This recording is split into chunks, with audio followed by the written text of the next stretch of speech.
Let's start together.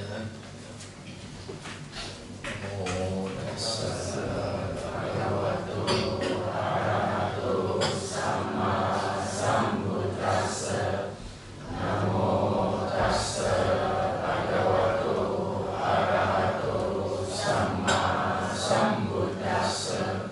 Namo tassa bhagavato arahato samma sambuddhassa. Today, the topic is how to get a good rebirth in life. In life, we find a lot of people don't consider rebirth. A lot of people live as though they're going to live forever.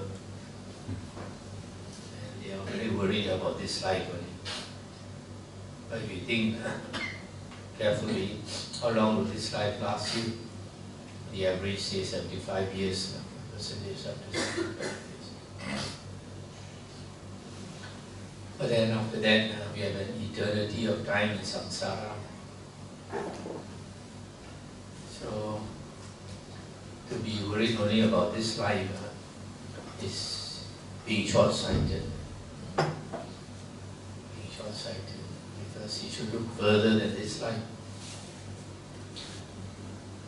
In the Christian Bible, there's a saying, famous saying, what does it profit a man if he gains the whole world but suffers the loss of his own soul? In other words, what's the point of gaining everything in this world? But after life, you have to suffer for a long time. So, we have to be careful, we have to be more forward-looking, look further, plan, because in a few years' time all of us will be dying. At that time you find all the problems that you thought were important has become no more important. The Buddha says at the last moment when you are dying, everything will grow cold. All your worries will become no worries. All your the only big worry you have at that time is where you are going for rebirth. And for a lot of people, this is very frightful because 2 days before a person dies, another world will surface. The world only arises in consciousness. So now our consciousness is tuned to this world, to this human world. When you are dying, your consciousness will tune to another world. This is like you watch the TV, you change from channel 3 to channel 7. So when you want to change your birth, you want to go for a rebirth in a feel-good place. Channel 7 feel good. So, in the Buddha's teachings, there are 5 destinations of rebirth that we can be reborn into. Later books like the Vihara and the Abhidhamma, they talk about 6 destinations of rebirth. But actually there's only 5 destinations of rebirth. 2 are happy destinations, the human plane and the heavens. Heavens are so many levels. Humans are so very many types. Some with good karma will be the rich countries. Those with bad karma will be born in the poor countries. So the happy destination is 2, human and heaven. The 3 woeful destinations are ghost realm, animal realm, and hell realm. And these are really woeful. You are reborn in these places, you suffer. In the suttas, the Buddha said, hell is the worst. And next to that is the animal realm. And then, not so bad, is the ghost realm. A lot of us think the ghost realm is worse than the animal realm, but actually the animal realm It's more fearful. Why? Because if you're a small animal, you're caught by a bigger animal to tear your flesh apart, to eat you. Yeah? Even before you die, you have to experience that suffering. Flesh is torn bit by bit away from you until you die. That's why animals are very fearful. They always, take one step, they look here and there, and the step they look here and there. So these are the 5 destinations of rebirth. In the Bala Pandita Sutta, Majjhima Nikaya 129, the Buddha said that if a person takes rebirth in hell, he is the perfect fool. And Buddha gave a comparison. Suppose the Buddha says, suppose a man went to gamble for the first time, say like in the casino, and then he gambles and loses all his money, all his wealth. On top of that, he loses all his property. On top of that, he loses his wife and children to other people. And worse still, after that, he becomes the slave of somebody. Goes into slavery, becomes a slave. So, Buddha said that is a big fool, isn't it? But the biggest fool is the one who goes to hell.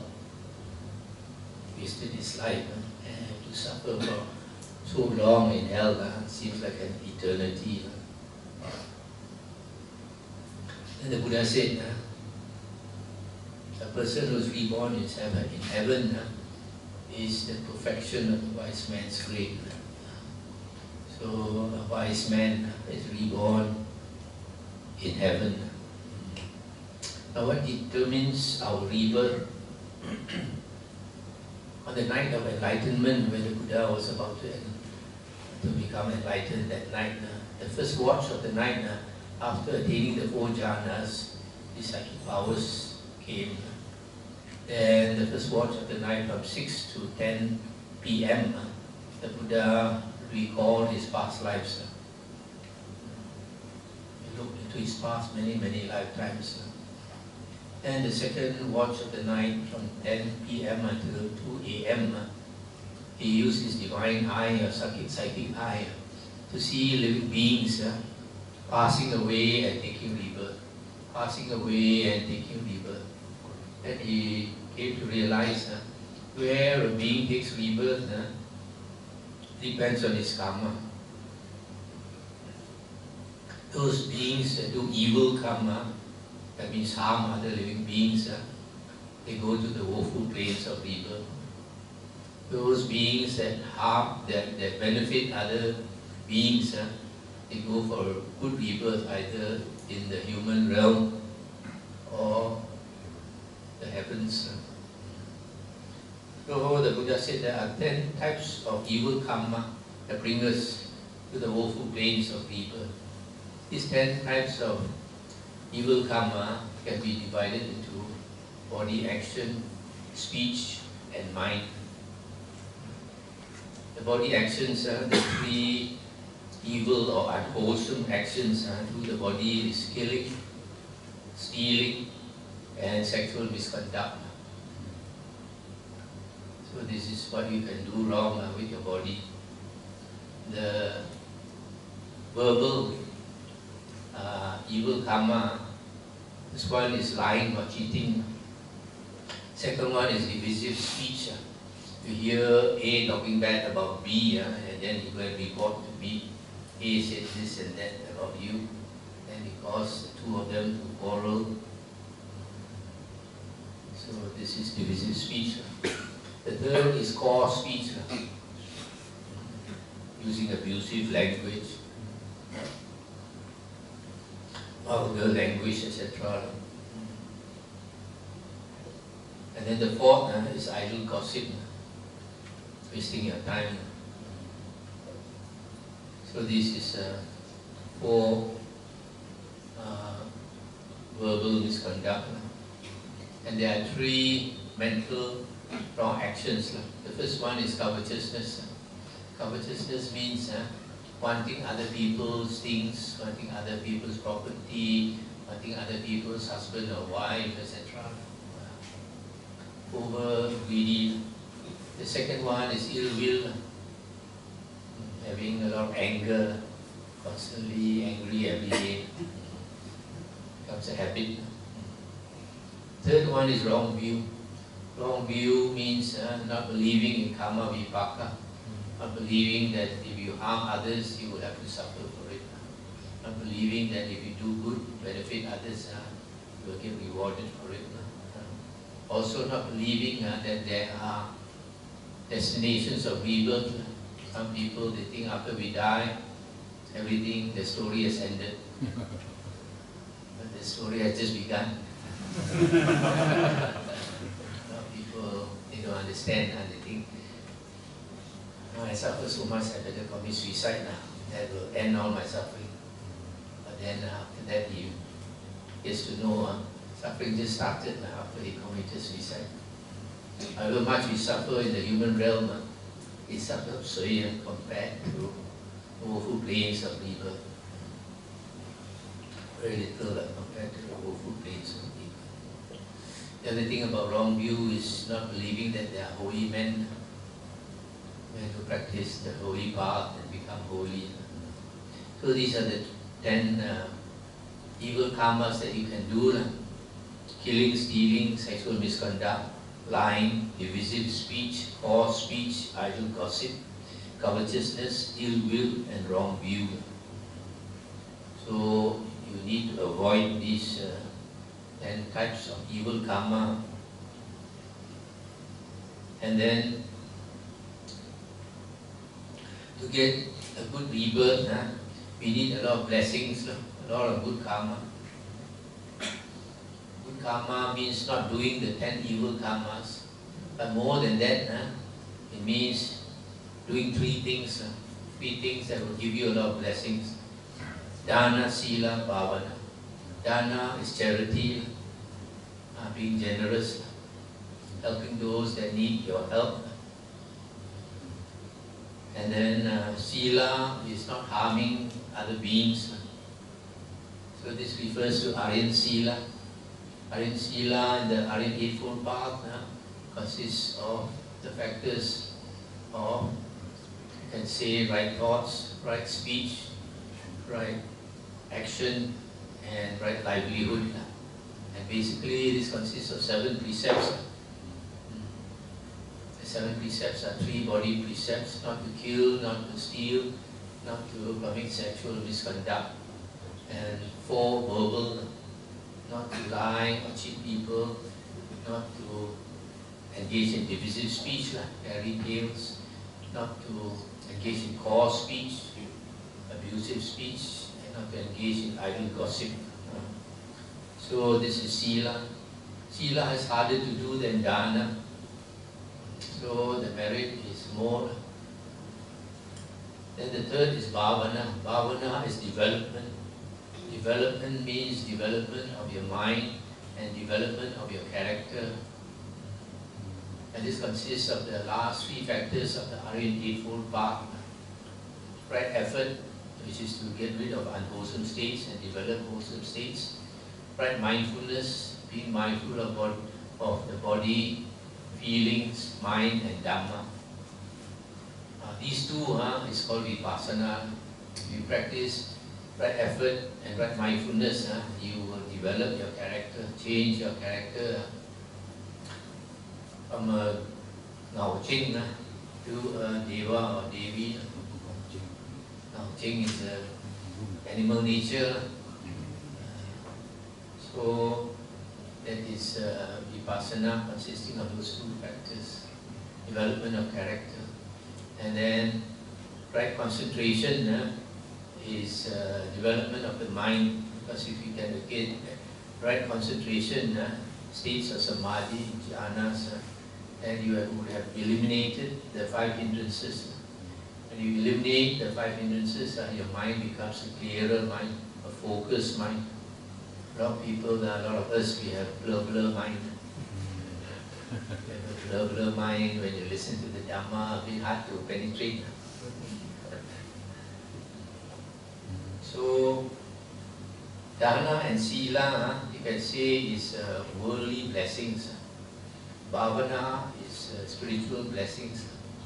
Worldly blessings we call what? Octic, food, yeah. Spiritual blessings is komta, komtik. So, this Dana and Sila is very basic. If you uphold these two, Dana and Sila, you know how to be a human being. Sik chủ yen, theo chủ lắng, thành quý này chủ lắng. Know how to be a human, you can come back as a human being. So the Buddha said, if you do Dana and Sila to a very little degree, very little, you will come back as a human being with little blessings, little luck. You'll be born into a poorer family, cari makan, livelihood also susah, difficult. But if you do Dana and Sila to a medium extent, you come back as a human being with a lot of blessings. Born into a maybe richer family and easy to seek a livelihood. And these two Dana and Sila, if you do to a high degree, then you're likely to be reborn in heaven. But only in the sixth sensual desire realm heavens. That means the four great heavenly kings, Sakadeva Raja, Covetousness heaven, then Yama heavens, Tusita heavens, and what's the next one? Paranimitta, Vasavati, and Nimanarati. Nimanarati, then Paranimitta, Vasavati. So, if you are very generous and uphold the Sila, like Bill Gates and Chow Yun Fat, then you will go for heavenly rebirth. So Dana and Sila is very important. But still, it is still holy blessings. Now, if you don't do these two things, Dana and Sila, you don't know how to be a human being. You won't come back as a human being. A lot of people, they don't do evil, but because they don't do these two things, Dana and Sila, it's likely they will be reborn as ghosts. Because they've used up their good karma. Used up their good karma, have not added the good karma, then you're reborn as a ghost. On top of that, if you do evil karma, then you will be reborn as an animal or go to hell, where you suffer for a very, very long time. The Buddha said if a being is reborn in the animal realm and in the in the hell realm, it's a very, very long time before you can come back as a human being. Now, what a lot of people don't know is that we, the human plane, create a lot of karma compared to other beings. Other beings like animals, if you beat them, they cry. You drag them to the slaughterhouse to slaughter them, you see the tears come down. But they not like human beings. Human beings, you do something to somebody, he will want to take revenge on you. Yeah. If you kill a human being, he will think, even I come back as a ghost also, I find you. Animals don't think like that. So our Tao Gao King, we think a lot. And because of that, we create a lot of karma compared to devas, compared to ghosts, compared to animals, compared to hell beings. So because we create a lot of karma, what karma we do now will decide a few lifetimes in future, not only one lifetime, a few lifetimes. So we have to be extremely careful. In the Anguttara Nikaya, Sutta 1.348 up to 353, the Buddha said most beings, after we pass away, we are reborn in the woeful planes. Not many come back to be humans or go to the heavens, because our natural tendencies is to enjoy life. So we have greed, hatred and delusion. When you want to enjoy life, you want this, you want that. So greed arises. And if you can't get it, anger arises. It's like you can see in a small child. You want something, you don't give it to him. You cry and go into a tantrum and all that. So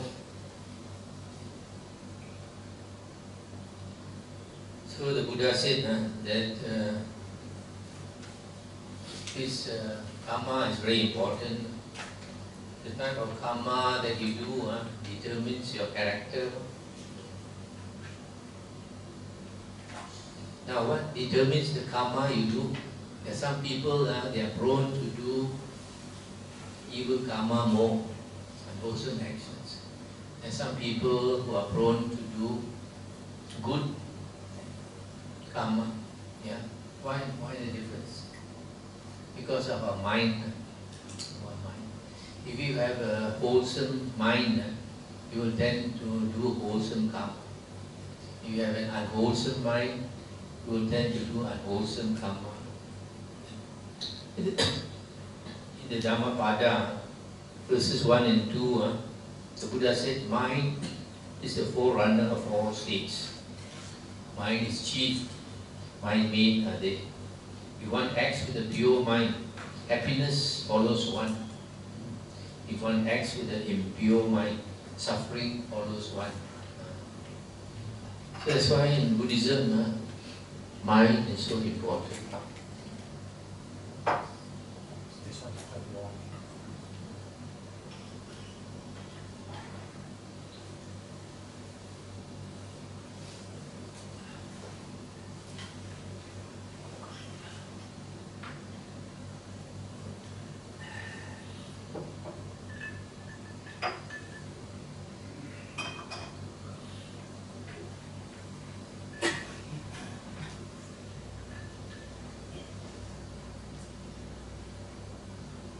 So an unwholesome mind will create unwholesome karma. And an unwholesome mind has three principal roots. These are called greed, hatred and delusion. Greed, hatred and delusion. These are unwholesome states of mind. Greed, you know. Hatred is strong anger, we also know. What is delusion? Anybody can tell me what is delusion? What is the difference between delusion and ignorance? Brother Tian probably will know because he listened to the Dhamma talk last night.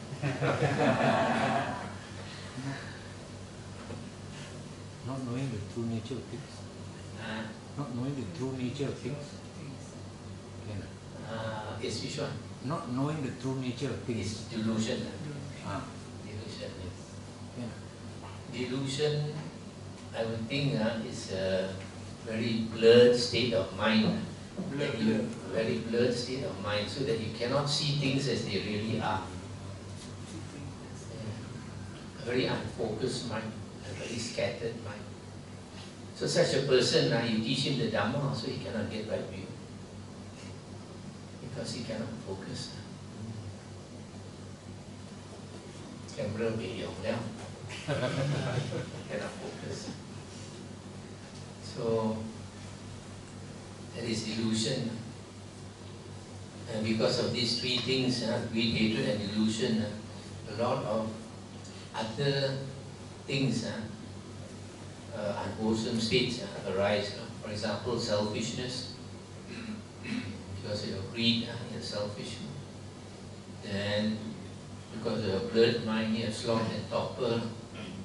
restlessness and remorse, shamelessness, arrogance, deceitful, unmindful, cruel, all these rise of greed, hatred and delusion. So we need to get rid of these unwholesome states of mind so that we don't create unwholesome karma. And we need to develop wholesome states of mind so that we create wholesome karma. What are wholesome states of mind? For example, generosity, loving kindness, mindful and aware, sati sampajanya, diligent, the tranquil or calm mind, humility, which a lot of people lack, compassion. So these are states, and we have to make the effort to develop. It does not come naturally.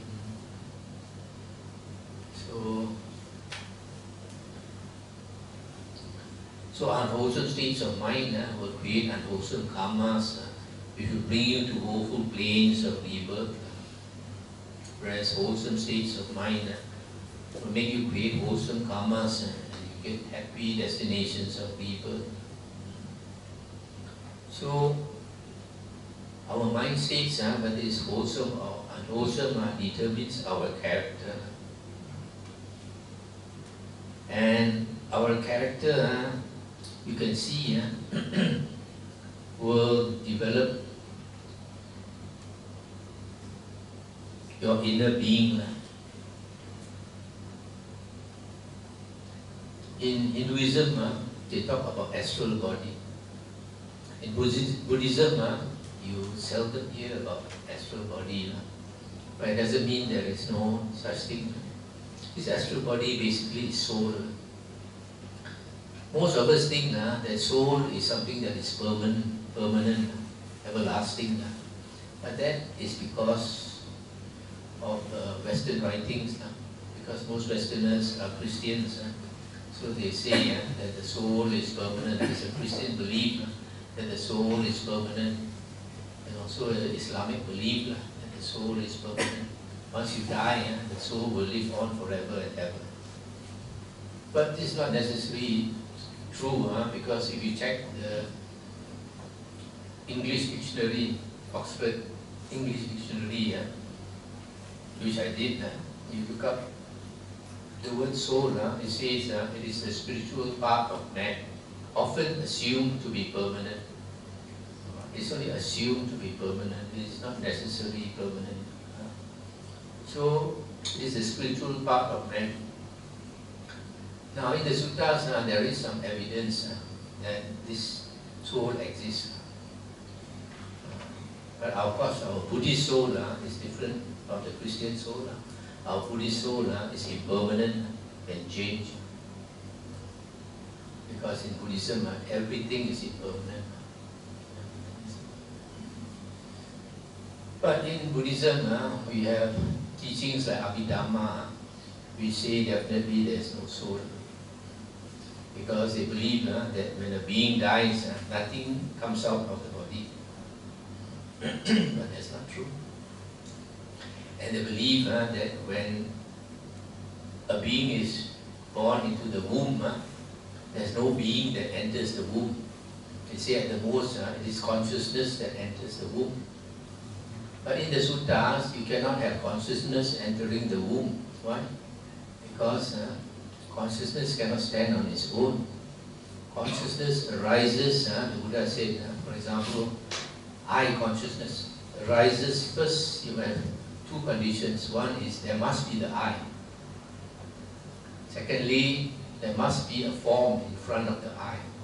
Then only the I or seeing consciousness can arise. Without the I consciousness, the seeing consciousness cannot arise. Similar with hearing. Without the ear and the sound, the hearing consciousness cannot arise. Later books, they don't understand this.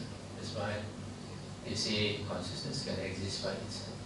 Even in Mahayana, I used to read, they say Kuan Yin Bodhisattva, in the absence of sound, she is listening.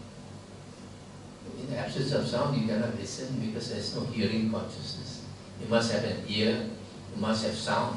Then only the hearing consciousness can arise. That's why you have to be very familiar with the suttas, and you can know all these wrong teachings. So they say in Abhidhamma there's no being that enters the womb. But in the suttas, the Buddha said there is. The Buddha said for a birth to take place in the womb, there must be 3 conditions. First, there must be the Gandhava. Later books call it the intermediate body that's waiting to be reborn into the womb. Secondly, mother and father must come together. Thirdly, mother must be in the right season. Then the egg is fertilized, and then that being enters the womb.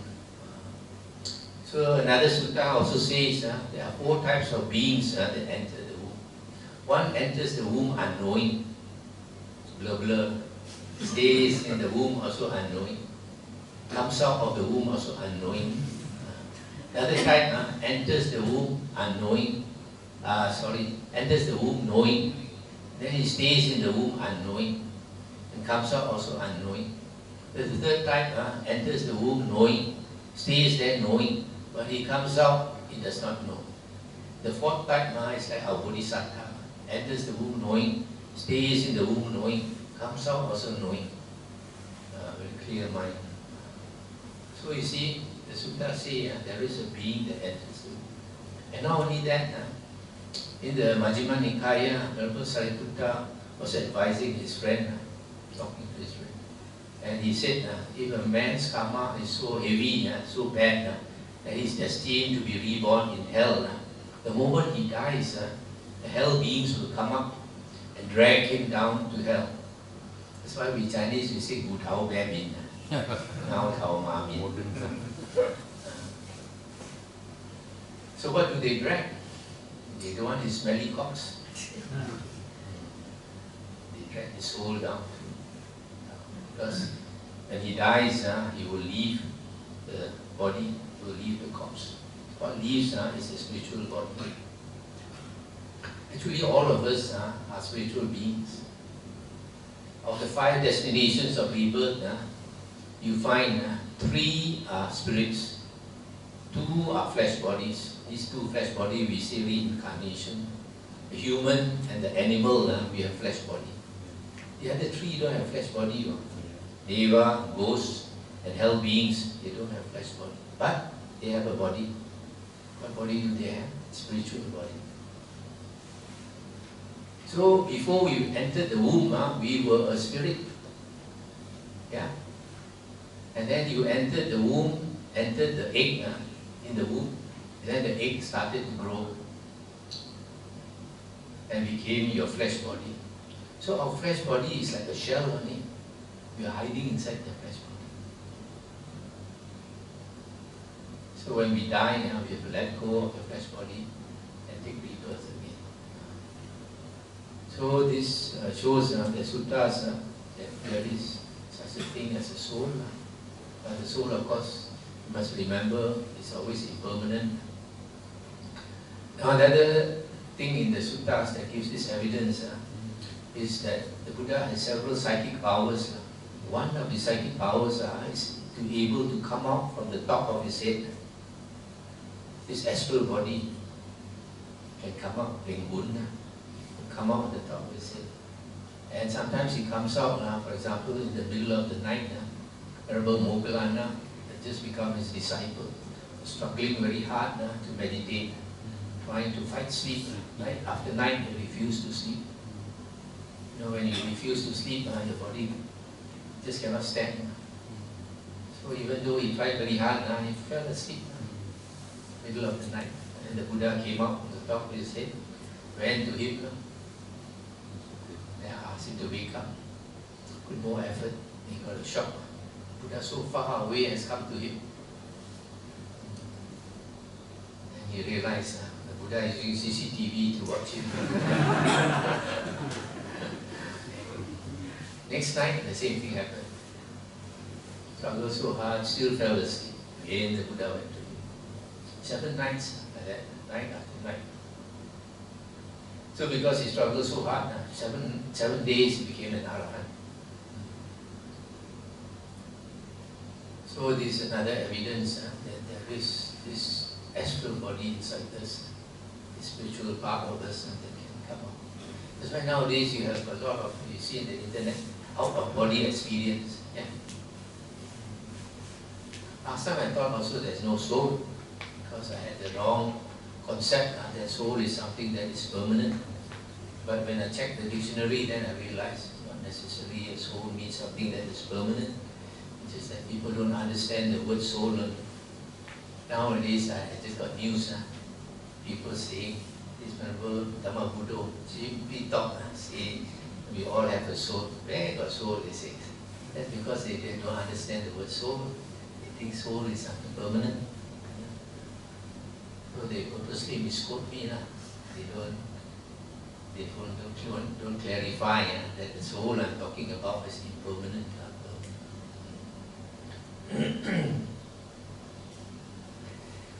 Now, on top of this sutta evidence, I have also come to this conclusion about the soul because of real life experiences of some people.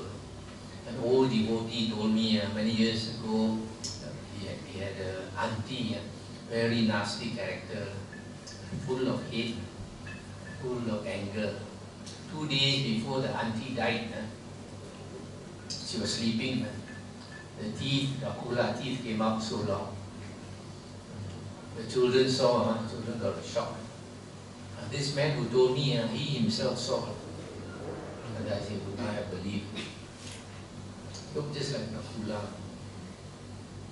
2 days later, the auntie died. The moment she died, the teeth disappeared. How come? It shows the soul inside turned into this fierce Dracula. And 2 days before she died, this soul is about to leave the body already. That's why I could see. So the moment she died, this fierce spirit came out, took rebirth as a fierce ghost. This is the second person who told me about seeing this ghost, the fierce with the Dracula teeth. So it looks like different types of ghosts. Then another one is that recently one of my devotees, the sister married a man who was a businessman, and this businessman out of greed, he went to buy this Huikia spirit, ghost spirit, to help him in his business. And as a result, he became a multi-millionaire. And now after so many years, he's dying. He's getting old. He's dying. And when you are dying, you have to pay for your karma. So this ghost wants to carry him, drag him to the ghost realm. Of course, he dare not go.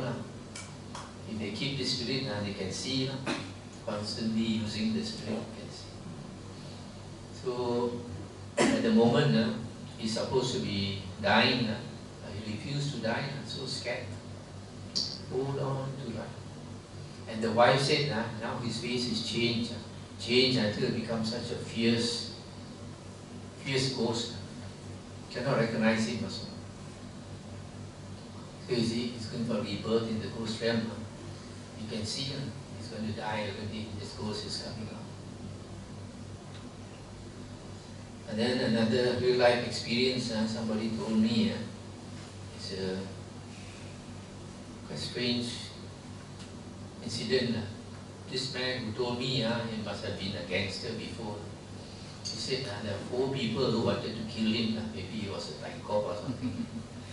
So they were chasing after him. He was running for his life, running as fast as he could, and these people were running behind him. And suddenly he heard a gunshot, boom. He continued running. And something told him, he turned around and looked back. So he turned around and looked back. He saw his body lying on the floor. Imagine. He's outside his body and he saw his body lying on the floor. And then this intuition came to him after some time. I must go back. I must go back. So he went back to his body and he survived. If he did not go back, he would not have survived. So a lot of these out-of-body experiences shows there is a part of us that can come out. If you don't go back, you will die. Even I read books on Dr. Modi. He interviewed 150 people who died and then returned to life after 10 to 20 minutes. Some of them, they already left the body. And the doctor is operating on the body and trying to revive that person. And you could see the body and they don't feel the pain anymore. And some of them, they don't feel like going back. Or when suddenly they realize the family members are crying and the attachment, and they come back. If they don't come back, they never come back.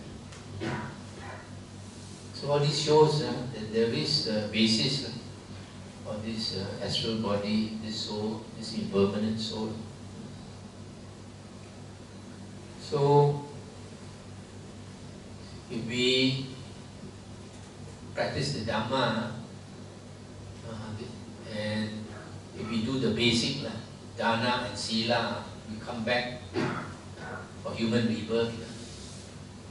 And if you do more than dana and sila, you practice bhavana, you develop your character, then you can go to heaven. The Buddha said, if you want to be reborn in heaven, you have to develop your character to be exactly like a deva or devi.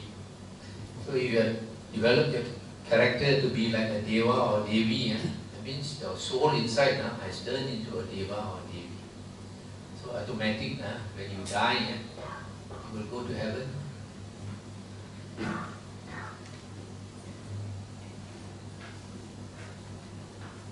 But if you were to ask the Buddha, what is the best rebirth, what would the Buddha say? Yeah, no birth is good birth. No news is good news. So, that may be the best, but for most of us, we still want to live. But we are scared of the three woeful places. So, if we come back as a human being or go to heaven every time, not bad, but no need to leave samsara. And you can achieve that if you become a Sotapanna. If you become an Arya, not an Arahant. If you are Arahant, then immediately you pass away, you enter Nibbana, no more rebirth. But if you become a Sotapanna, you can still come back 7 times. And every time you come back, only in heaven and the human plane. And the Buddha said, your blessings will be very, very great. You have longer life than other beings, you'll be more beautiful than other beings, you'll be more happy than other beings inside, and you have more faith and worldly success compared to other beings. So not bad, Every time you come back as a Sotapanna, oh meow. So this is what we should try to believe, to achieve. And it's not too difficult to achieve. First, you must become a stream enterer. To attain stream entry, you only need right view. Once you attain right view, Aryan right view, that means you understand the Dhamma. You understand suffering, cause of suffering, the cessation of suffering, and the path leading to the cessation of suffering. You have become an Aryan. And to do that, Majjhima Nikaya 43 says 2 conditions only. One is the voice of another. That means the voice of another person teaching you the true Dhamma. The second condition is when you listen to the Dhamma, you have focused attention. You listen to the Dhamma with eager ears, attending to it as a matter of vital concern, directing your whole mind to it. Buddha said, if you can do that, at that time the 5 hindrances are not there. So you can understand the Dhamma. So we have SD cards there, and video you can buy at a discount price. Our cost price is about 45 one set, but we are selling 30 because we want people to become sleep enterers. And we will meet again in heaven.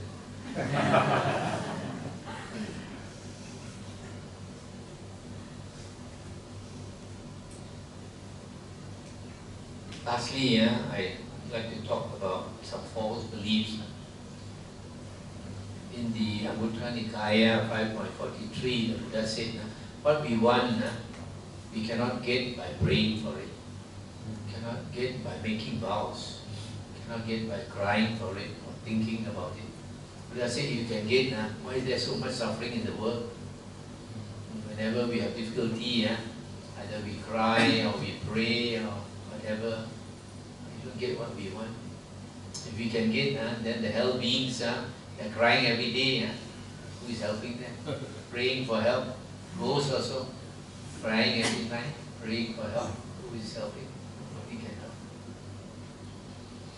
The Buddha said we have to work for it. Do what is needed to do.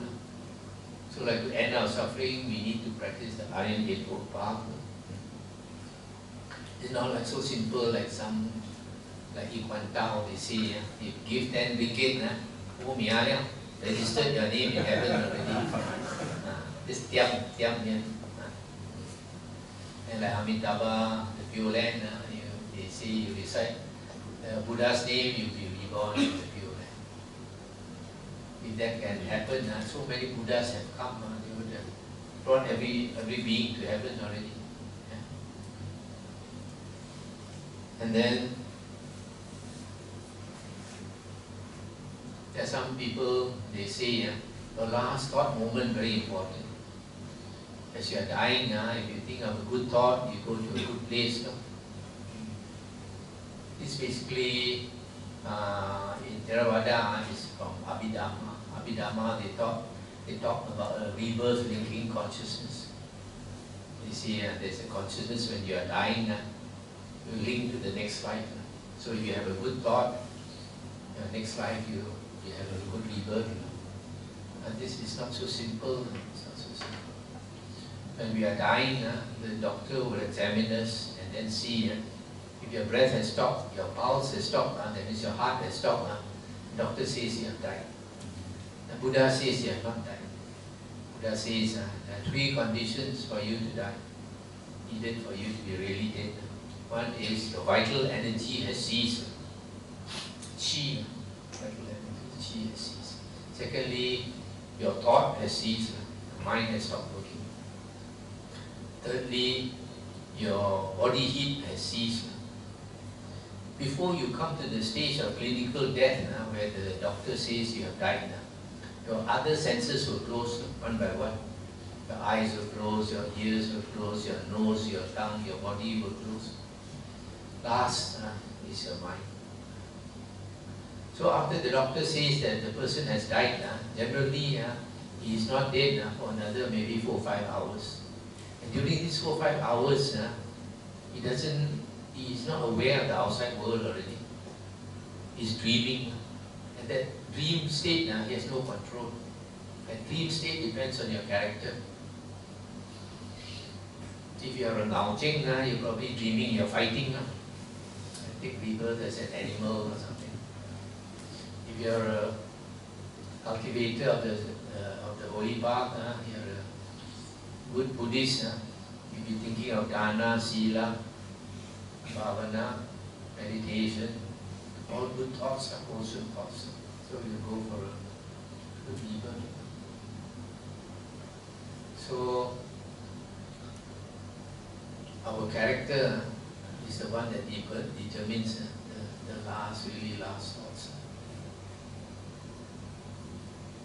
So it is not the thought before you die. And then this has some evidence in the suttas. In one sutta, I think Sangyutta Nikaya 55.21, a cousin of the Buddha, by the name of Mahanama, he had a lot of faith in the Buddha and the Sangha. So every day, in the evening or so, he would go to the monastery to help do some work, and then stay for the Dhamma discussion at night, because the Buddha's disciples, every night they discuss Dhamma after the sun has gone down. So after the Dhamma discussion, might be about 10 o'clock at night, and he'll walk back to his house. And his house is inside the city gates.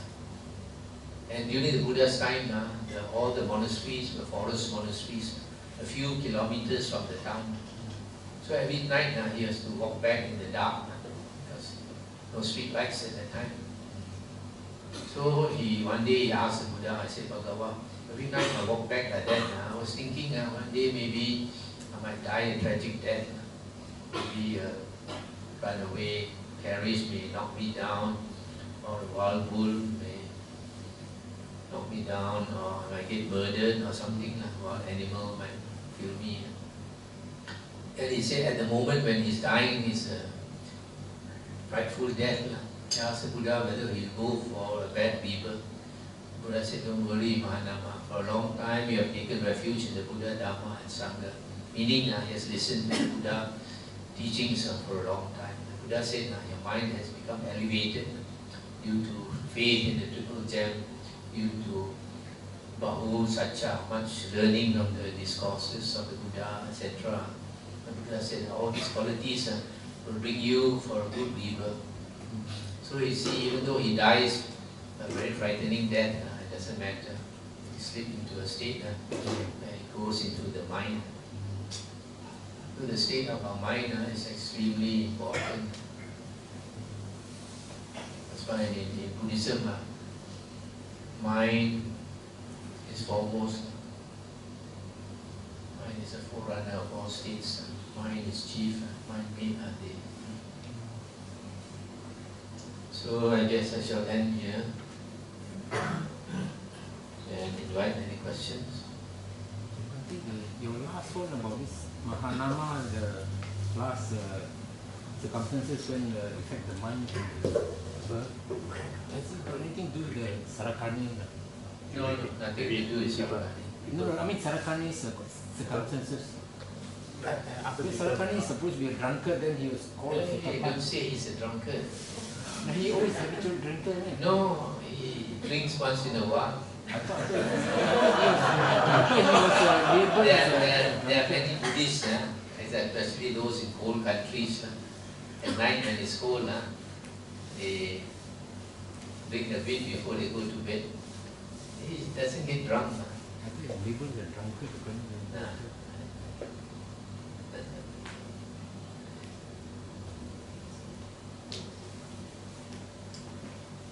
These precepts, nobody can keep 100% one. Nobody can keep it. Monks also cannot keep it 100%. A lot of people don't know. Sometimes monks, they break certain small precepts. Some people are very critical. It is said in the suttas that even an Arya can break minor precepts. But the difference is an Arya will not hide. Will not hide.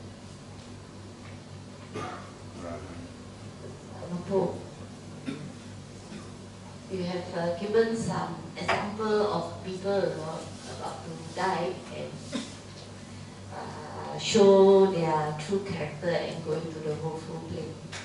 Have you have any example of those people, before dying you see them going to heaven?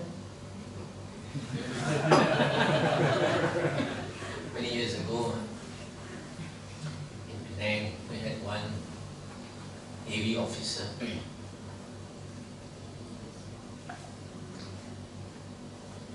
I think he had left the service already. He was a very good Buddhist.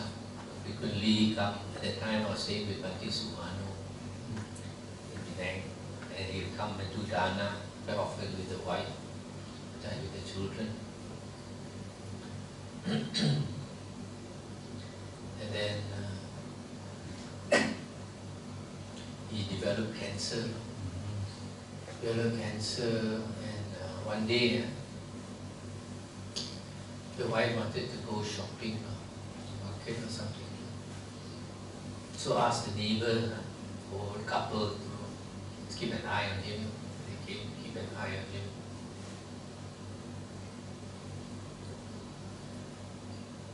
Then later he passed away. After he passed away, then the neighbor only mentioned that when they were looking after him, that they saw like devas and devis come down and offer flowers and all that to him. Probably they know he's going for rebirth, to join them. Another case was one lady told me the mother died of cancer. The last moments when she died, she was in pain. So the face was contorted in pain. Then the doctor said she passed away. Then the doctor said after 1 or 2 hours, when she looked at the mother's face changed. It became very peaceful, very happy, very bright. So probably she had a good heart. So during those few hours, having all the good thoughts. So you have good, you have bad, you have good also.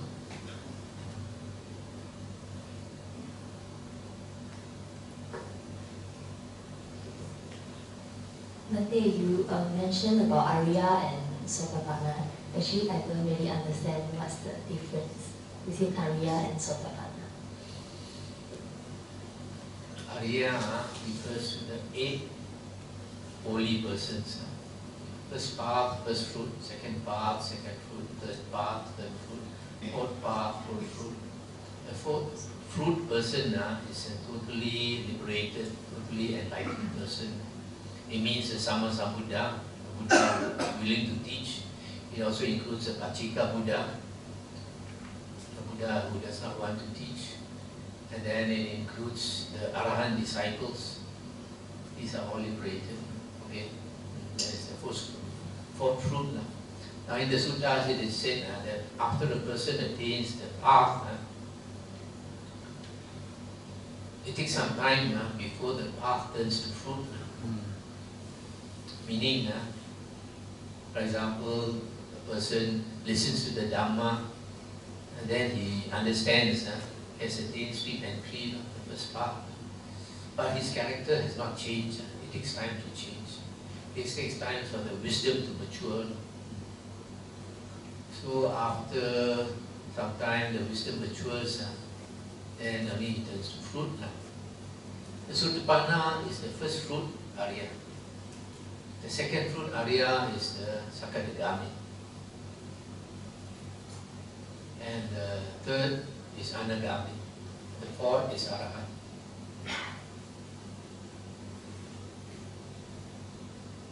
Pasti you take photo from here.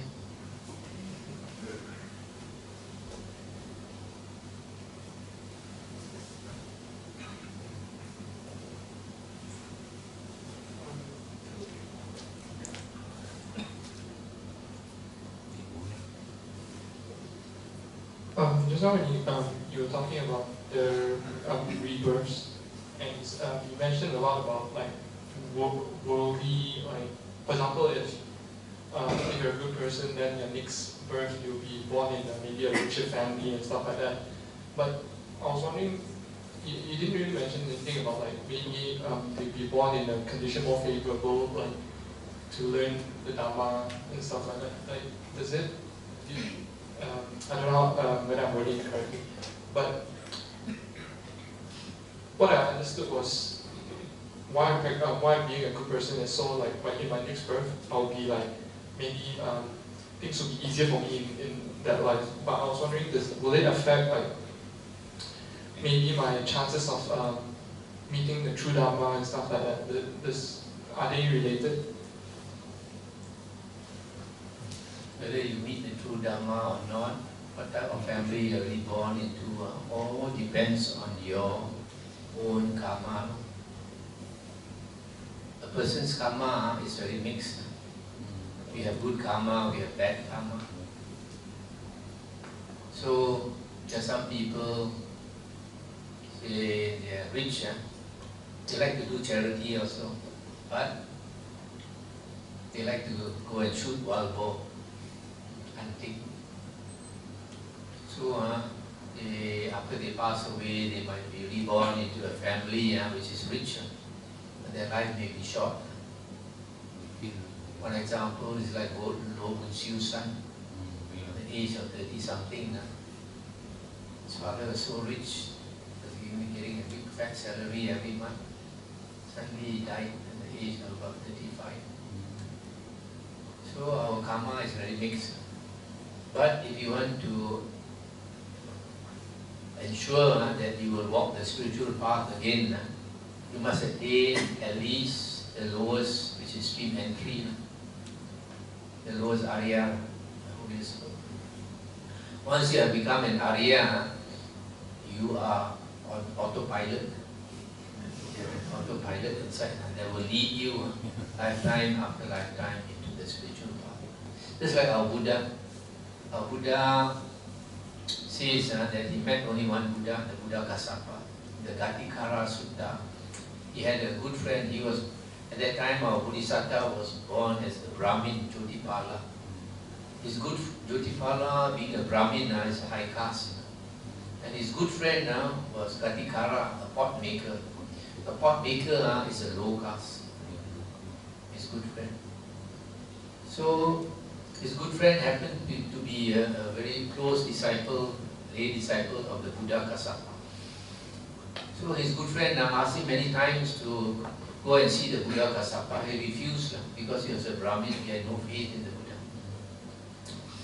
Asked him many times, he refused, until the friend pulled him by the hair. He got a shock because you are a low caste person, you pull a Brahmin by the hair, you can be killed, So he asked his friend, is it so important you dare to do this? And his friend said, yes, it is so important, I dare to do this. Then he thought, there must be something special about his teacher, how can he dare to do this? So he went to see the Buddha Kassapa with his friend. So his friend paid respect to the Buddha Kassapa, sat down. Then he, of course, he refused to pay respect to the Buddha, just say hello, hello. Then sat down. Then the Gatikara, his good friend, told the Buddha Kassapa, he said, Bhagavan, this is my good friend, Jotipala, a Brahmin. Please, out of compassion, teach him some Dhamma. So the Buddha, out of compassion, taught him the Dhamma because the Buddha could see that this person has potential. After listening to the Buddha's discourse, he decided to become a monk. So after he became a monk, then he must have learned and attained the first jhana. Because the Buddha said after that lifetime, he was reborn in the Tusita heaven, then came down the last life as Siddhartha Gotama. As Siddhartha Gotama, when he was about 10 years old, he could attain the first jhana under the jambu tree. His father was working in the field. He sat under the jambu tree and could attain the first jhana. Small boy, where he learned that first jhana must be from the previous life as a monk. So in that case, since he had attained the first jhana, he would have been Sakadagamin. Sakadagamin is called once returner. Once returner, that means he comes back to the human life one more time. He must enter Nibbana.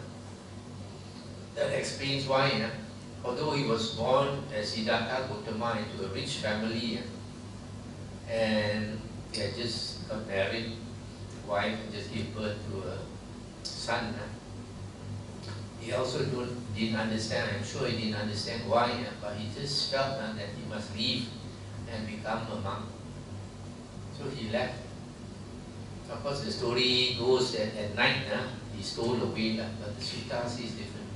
The sutta says in the daytime, in front of his parents, he told them he's leaving. They cried, pleaded with him not to go. In front of them, he cut off his hair, put on the yellow cloth, and walked away. So his parents, his wife, all must have cried. And he still went. And after he went, and when he became a monk, had to beg for his food, stay under the trees. When it rains, it's all wet. Just imagine, in his position, he must have thought, Now and then he would have thought of his parents, thought of his wife. Tears will come down.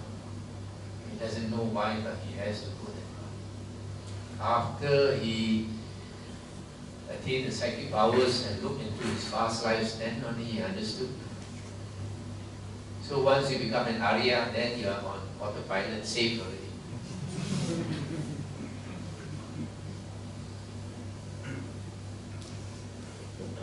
Sometimes we talk about right view, then Aryan right view.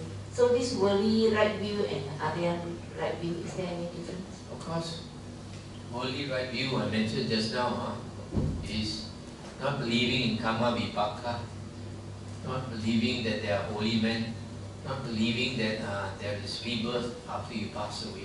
That is worldly right view. If you have worldly right view, that means you won't do evil karma because you believe in karma vipaka. Yeah. So you go for a good evil, but not guaranteed always, because in the future life you may have forgotten. But Aryan right view is different. Aryan right view is understanding the four Aryan truths. Once you understand the four Aryan truths, then you realize that this life is so short, and it's not worth struggling to get the best out of life, because very soon your life will end. But to look further, to be secure, you don't want to be reborn in hell, you want to be reborn in the ghost and animal realm, which you have been reborn many times before. So now we don't want to continue to suffer, and we decide to practice a spiritual path.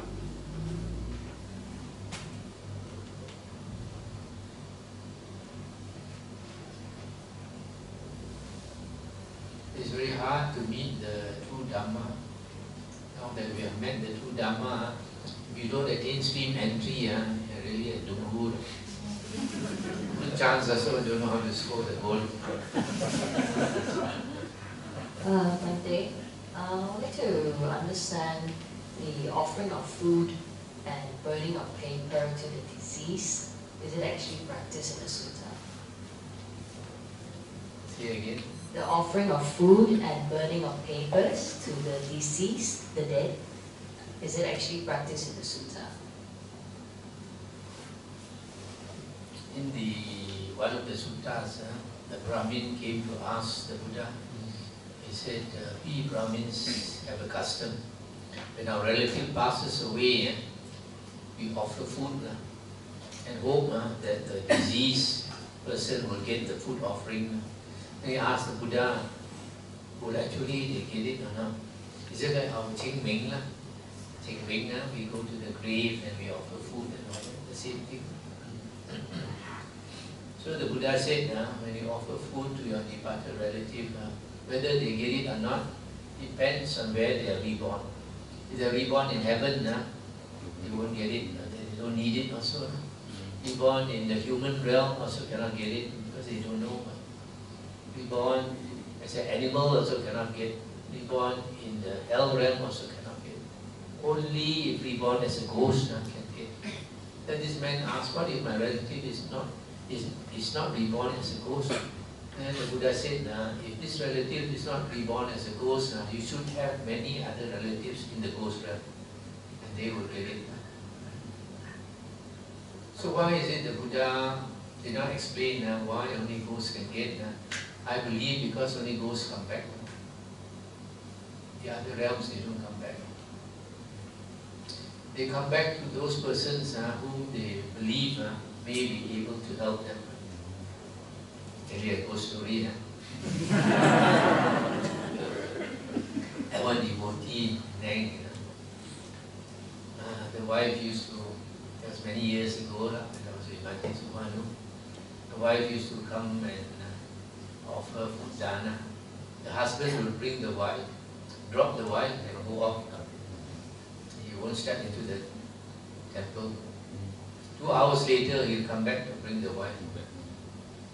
Why doesn't he come? Because the way he cari makan not very legal. So one day he got sick, very sick until he vomited blood. So he thought he was going to die. So So he prayed to heaven for life, and made a vow. If he lives, he will change his lifestyle, become a better person, come to the temple and all that. And luckily he survived. He survived, and then he started coming to the temple. And he would come to me and ask me a lot of questions because he doesn't know about Buddhism. Asked me about Buddhism, and I explained to him what I knew. After a few months, Chinese New Year came. So when Chinese New Year came, the sister from KL went back to the house in Penang. After going back to the house, after 1 or 2 days, the spirit, the ghost entered her and called out this devotee's, this man's name, calling for this man. The mother got a shock. The mother asked, "Who are you?" Then he mentioned his name. Actually, it's the son. 10 years ago, the son was a young man, 20-something years old, had to join bad company, drink until mabuk, drunk. One day he was coming back on the motorcycle, but hit by a lorry, ran over by the lorry, and he died. That was 10 years ago. So the mother knew who it was, but the mother didn't know how to help. So the mother said, "You please go back wherever you came from. Go back to where you came from." So he saw the mother could not help, he left. So after that, this guy went home and got to know. Then next day he came to see me and told me about this incident. So I laughed at him. I said, "You see, your brother, 10 years never cari you, now you learn Buddhism, ada harapan." There's a hope that the brother can help. That's why he comes looking for the brother. So I asked him to light incense and inform the brother the next few days that he will go to the temples and do dana to the sangha of monks on his behalf, on the brother's behalf, transfer merit to the brother. So he did that. After that, no news is good news. So you see, 10 years or so, they come looking for you. If they know there's a chance to get help. Bhante, I have one more question about Sankatan. When we do Sankatan, the food we present, is it for the monks or is it for the deceased? And what is the meaning when we pour the water as the monk chants? When you do Sanghadana, what is the word Sanghadana? Sanghadana is Dana is offering, Sangha is the order of monks. So you are making offering to the Sangha of monks. You're not making an offering to the ghost. But you transfer the merit to the ghost. So generally, I tell people, say for example, Sunday you are going to the temple to do this dana, and you want to transfer the merit to your departed relatives. The Buddha says we have many departed relatives in the ghost realm. We have forgotten about them. Some of them not only this life, previous life also. They might be still in the ghost realm, and you have forgotten about them, but they have not forgotten about you. So Sunday you're going to do the dana. Saturday night you light incense and inform them. Because night, why? Because ghosts come out at night. Friday night, Thursday night, 2 nights. Some people ask me, why light incense? I say, if you tell them mentally, okay, Sunday I'm going to do dana and make offerings to all of you, they might not be around to know, But if you light incense, these ghosts and the devas, they are attracted by incense. So when you light incense, they come, and then they know what you are thinking, and they know, oh, this fellow wants to do. He's a relative of my friend, so he will inform the ghost friend.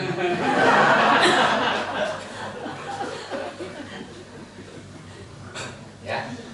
What about the pouring of the water? Pouring of the water is just a tradition. Why they pour the water? Because when the Buddha was about to get enlightened, Mara came to disturb him. So he told Mara, I say, you cannot disturb me. I have done all my work. I deserve to be enlightened now. And Mara asked him, who is your witness? Why you say you have done all this work? Who is your witness? And the Buddha said, the earth is my witness. So now you pour the water into the earth, you tell the earth, be my witness.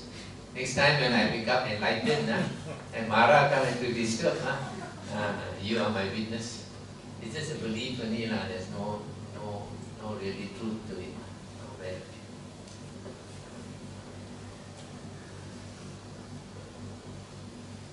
Bhante, I would like to ask a question.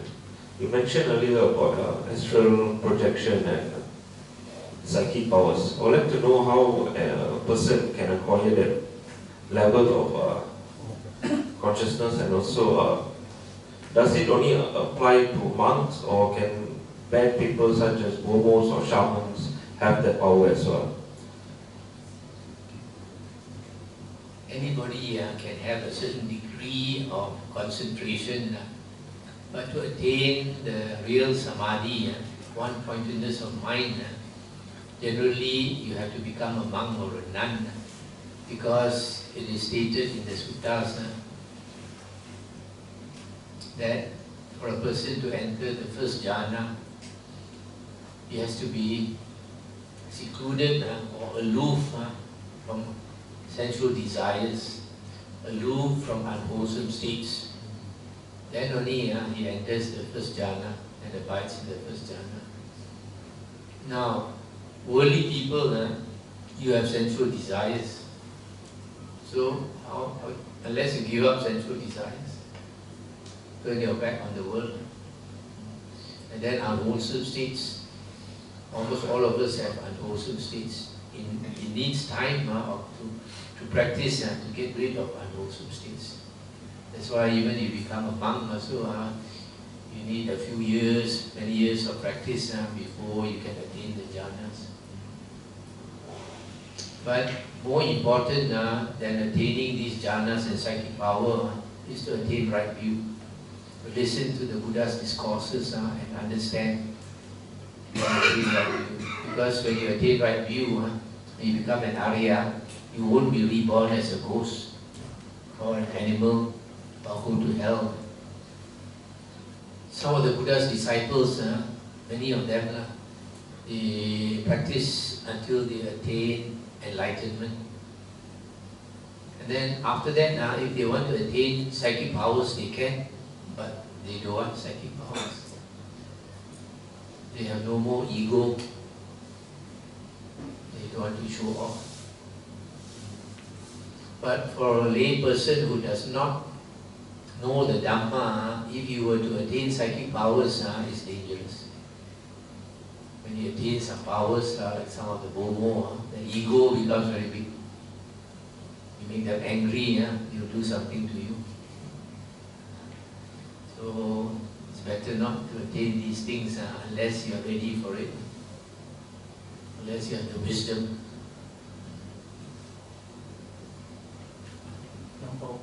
Regarding the lighting of incense, can we light it inside the house where we usually light incense? No, you light and put outside.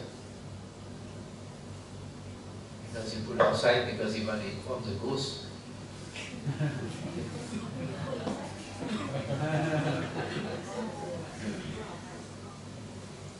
For people with ancestral tablets? You still light outside. They are not staying inside the ancestral tablet and waiting for you.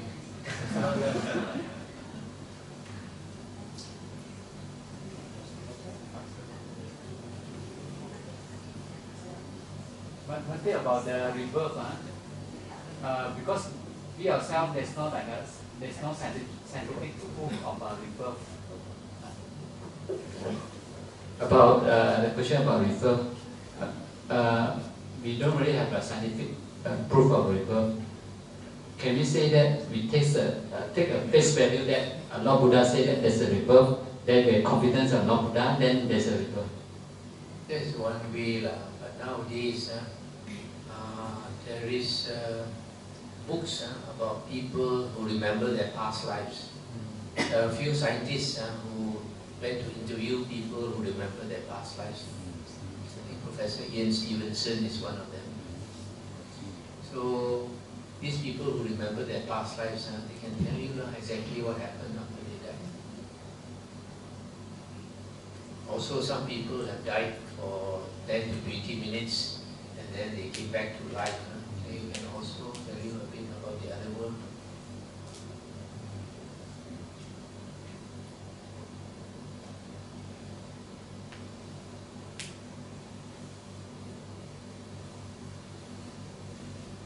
There are some people just because they have not seen ghosts, also they don't believe in ghosts. Like if they challenge the ghost will appear to them.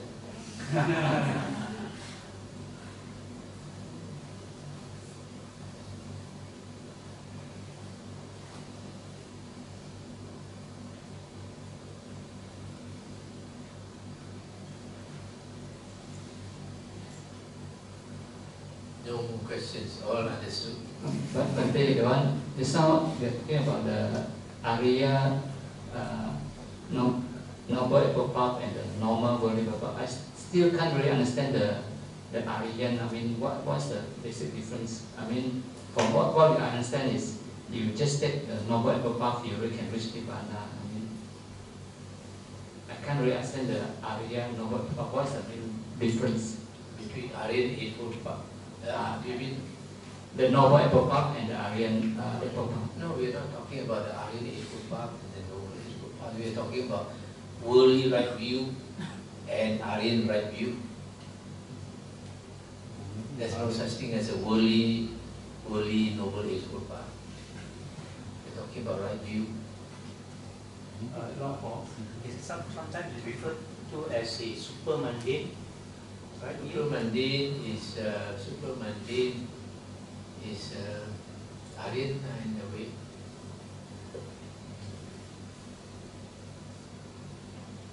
Super mundane means above the worldly.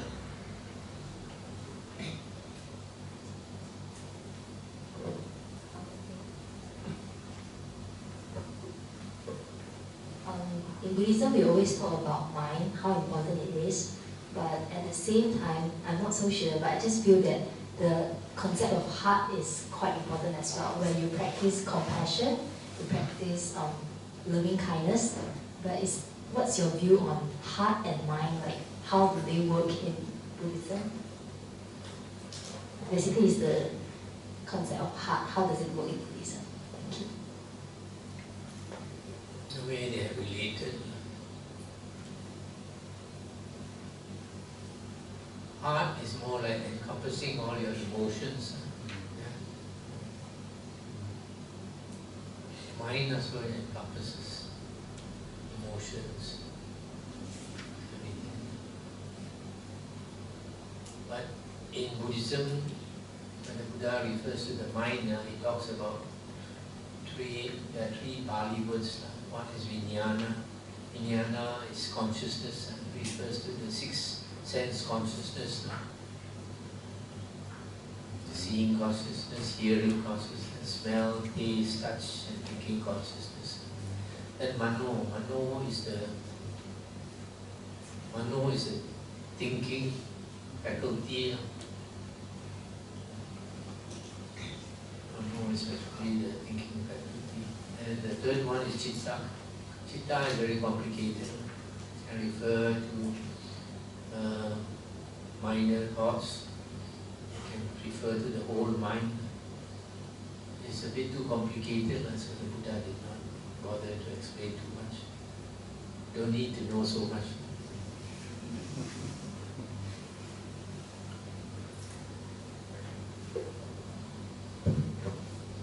Is there any differences in terms of practice between the Tibetans, Buddhists, and what we are practicing as original Buddhists? Tibetan Buddhism started 1,200 years after the Buddha's passing away. So if you investigate Tibetan Buddhism, they're not interested in they're not interested in the Dhamma. they are interested in a lot of rites and rituals. So some of the practices are a bit occult.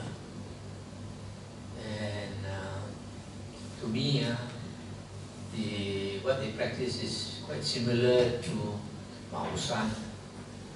Mao San in Taoism, where they dabble with spirits. They also do Tong in Tao Tang. You can see that in YouTube. So, because some of them has written a lot of literature that demonstrate they have a superior mindset while facing on that. That's what they claim. They can claim many things. For example, they claim that the high lamas are reincarnation bodhisattva. But in our teachings, the Buddha said there are only 9 types of beings in the world. One is the Puthujjana, an ordinary worldling who takes rebirth again and again and again endlessly. Then the other 8 are Aryans. And the lowest Aryan will only take rebirth 7 times at the maximum. So if the lamas come back again and again and again, to us they are just Puthujjana, ordinary worldlings. They are not holy men at all. They are holy men, they won't come back for so many rebirths. Thank you.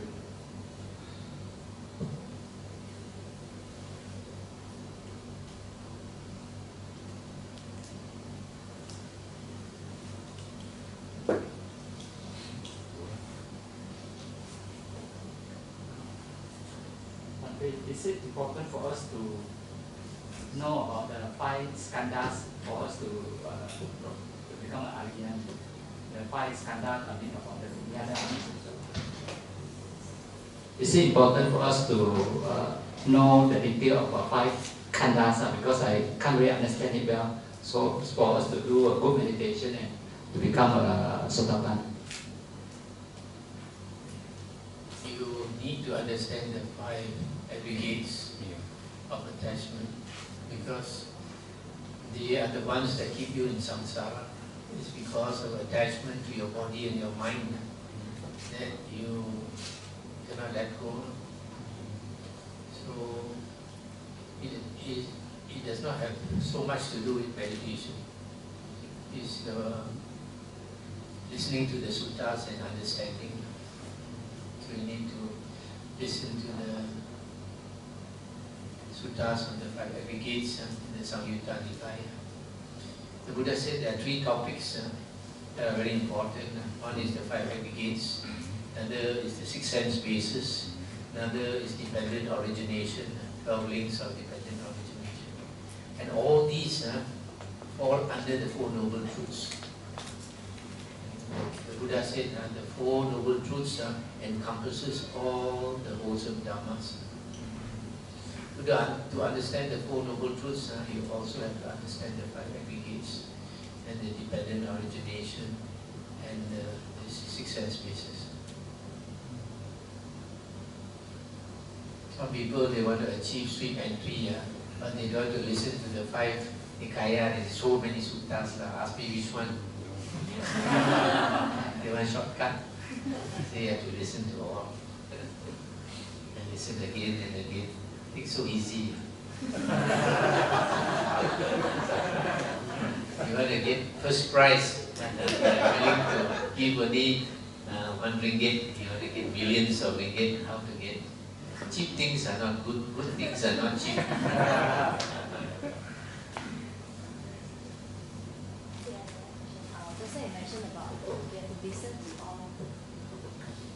Just now you mentioned about we have to listen to all 5 Nikayas. So during Buddha's time, he actually referred, or he called his disciples or listeners of the Dhamma, listeners.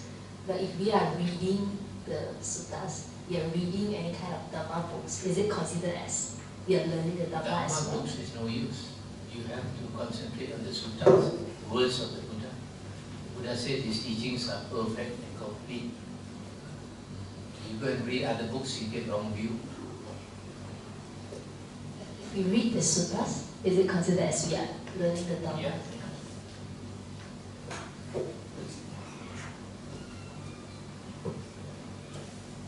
earlier you mentioned something about when monks spread and false dharma and stuff like that, it generates bad merits and stuff like that. So I was wondering, like for us, like for example, if our friends were to ask us about Buddhism and we were to share with them, and sometimes we might be inaccurate, is it better for us to not share?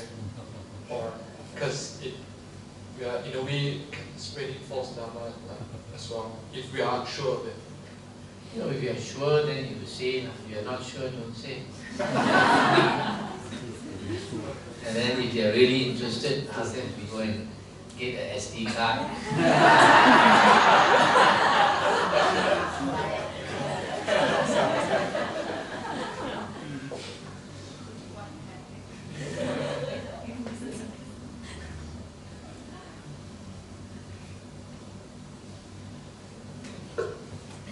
No problem. So on this dependent origination, the 12 link, so which link actually we should practice so that we can stop the link? Please. You didn't read the book, my book, Condition Arising or something. Read the book, Condition Arising or something, you will understand. It's the craving that makes us turn in samsara. Craving for what? Craving for sensual pleasures, craving for existence. You need to listen to the suttas more, and all the answers are there. Before I studied the suttas, I had 1,001 questions. After I studied the suttas, all the questions answered. Other people also told me the same thing.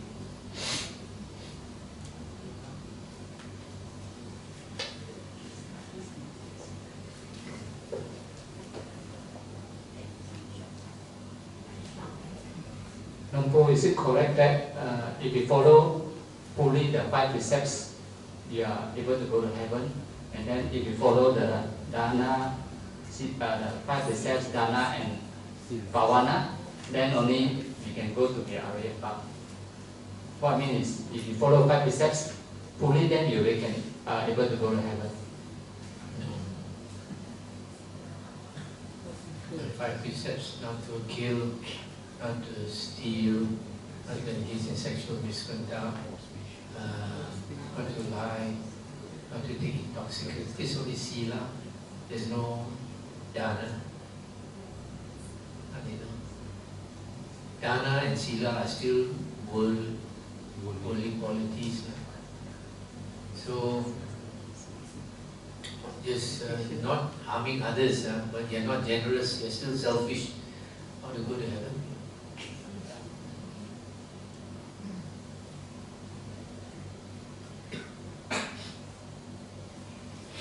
As I mentioned, dana and sila you have to keep to a high degree, practice to a high degree. Like Chow Yun Fat, sure, go to heaven.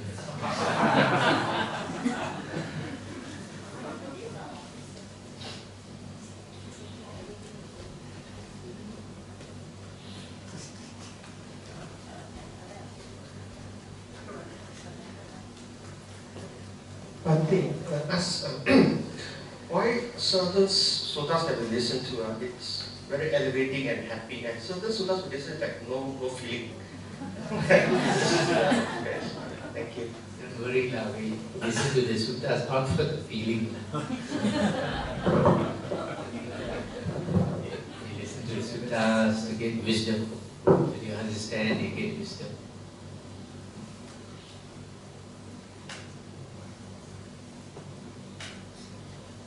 Everybody has different likes and dislikes. So certain suttas appeal to you more, you feel happy. But other people read the same sutta, they may not have the same reaction as you.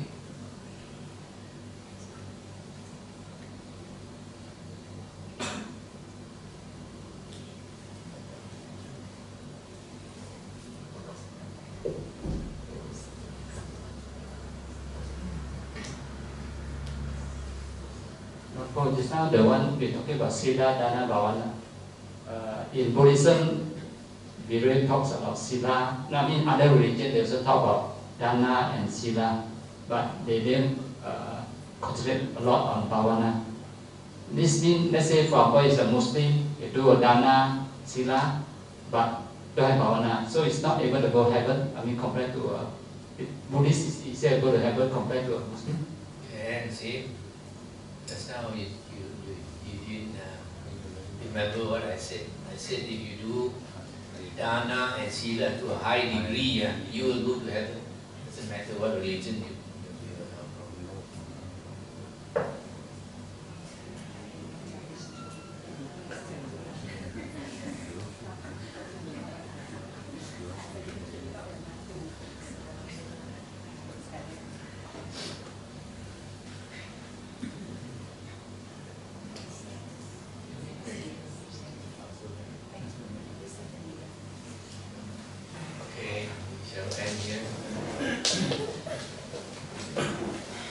invite the devas and devis to rejoice with us.